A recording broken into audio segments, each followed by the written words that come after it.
Hello and welcome to Vancouver Carpenter. So I don't know if you've ever struggled with removing drywall anchors, but in the past, before I learned this really simple trick, I have. So I'm going to show you this real easy trick I use. But first, in order to understand how to remove them, it helps to understand how they work. So here's a drywall anchor.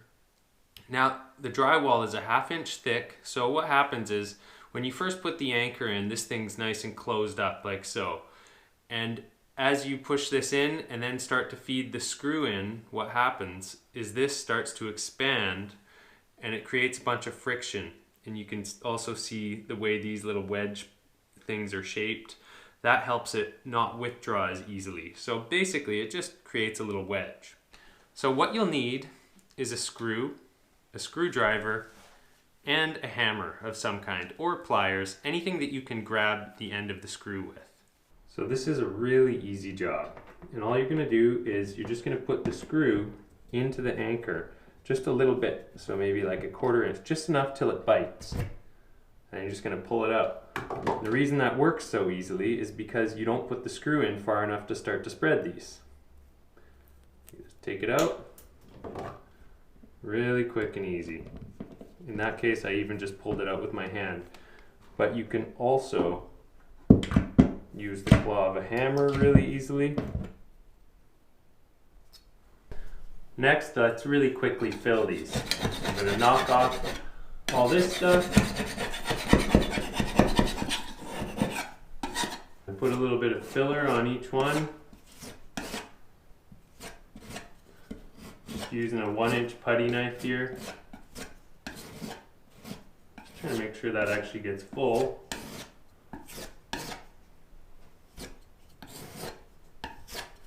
I usually use regular drywall mud, but I just didn't have any with me today. I'm doing this now to grind in all the loose bits of paper so that I can now coat them flush. So now I'm going to do this again. And so these are going to take a few coats. It'll take 2 or 3, depending on how much it shrinks. Now you've got that loose paper out of the way.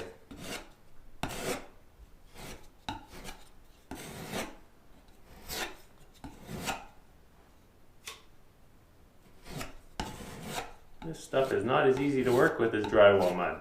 No wonder I always use it.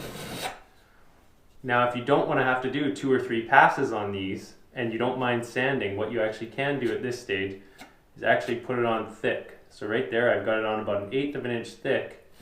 And now what's going to happen is all that shrinkage that was going to occur is going to happen above the surface of the wall. And when this is dry, I can sand this all down and it's going to be nice and flat because it will have had some room to shrink.